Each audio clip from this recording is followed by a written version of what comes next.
A while back now on this channel, we of course took a look at a movie which falls into that very niched category within horror, well deep back on the back of the shelf of horror, of these movies that are notorious, be it a Serbian film, Martyrs, Human Centipede, Hostel. They tend to have a certain reputation, and so far, I'm sorry to say it, but I found that most of those have been kind of underwhelming. Now, it's not necessarily because they're not as intense as I wanted them to be. Some of them certainly do try to be. I think that a Serbian film is very intense, for sure. Martyrs is very intense, and is definitely my favourite of those kind of movies, because for once, Martyrs actually does live up to the hype. It's an excellent horror film. The more you think about it, the better it gets. But with others, like Hostel or Human Centipede, they tend to go more down the expected route. Just tons of gore, disposable characters, stories which, they're okay, you're not really there for the story. It's kind of like the Final Destinations or the Cabin in the Woods kind of films where the people serve no purpose but just to be fodder. You want to see them die in creative ways, and that's what you get.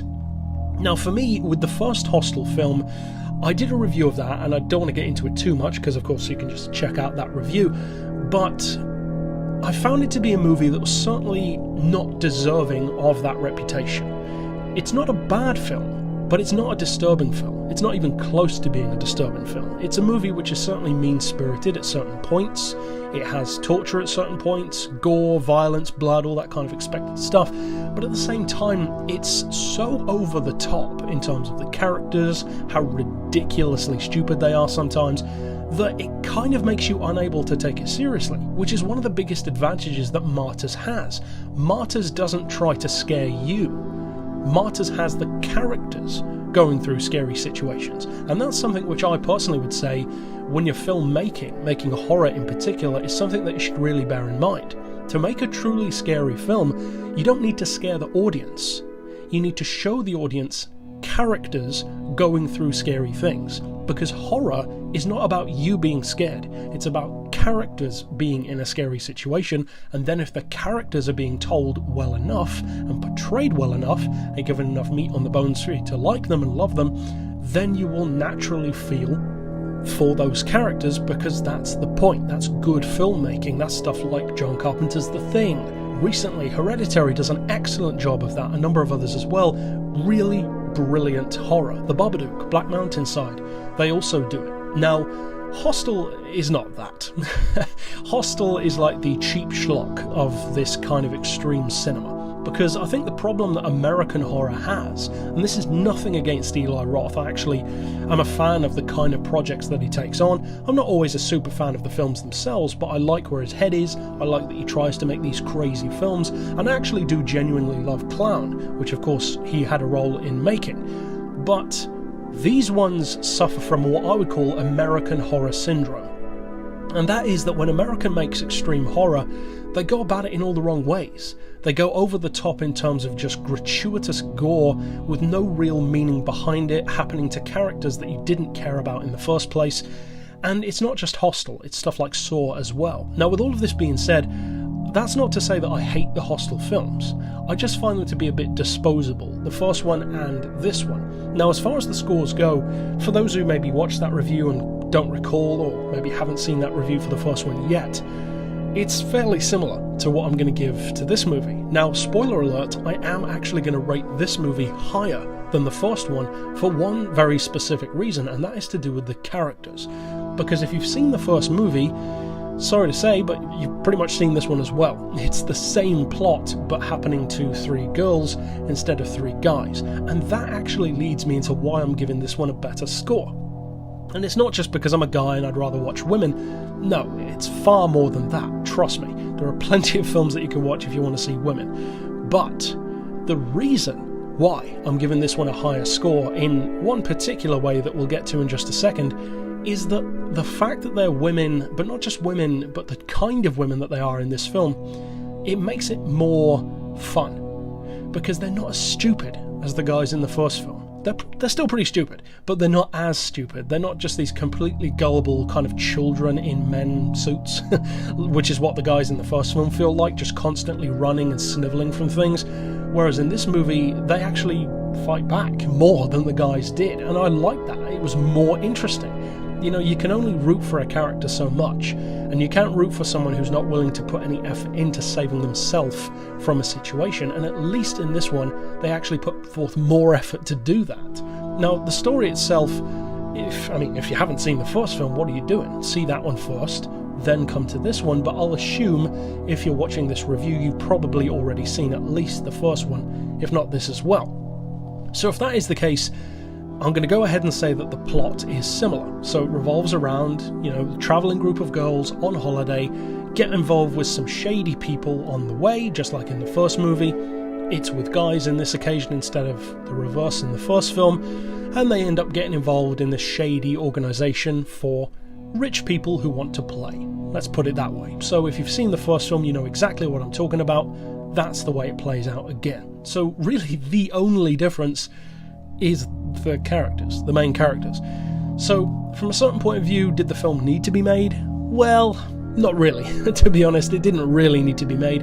But with all of that out of the way, what am I going to score the film? Well, first of all, as always, we have the story and the plot. And for the story and the plot, I'm going to give it the same score as the first one, which is a 5 out of 10. And for those who are maybe new to this channel or aren't familiar with the way that I score movies, the way that I review movies is that I give every movie in all 5 categories that I review them under a 5, even before I've seen the film. And then after seeing the film, that 5 can either increase towards a 10 or decrease toward a 1. So for me, a score of 5 out of 10 is the default score. It's like a 50-50. It wasn't overly good, it wasn't overly bad, it just did what it needed to do to get the story done. So for me, that's exactly what I feel about the Hostel films. They don't necessarily completely insult your intelligence like some of the later Saw films do, like 6 and 7, but at the same time, they don't bring anything remarkable to the table. They're not brain-meltingly clever stories.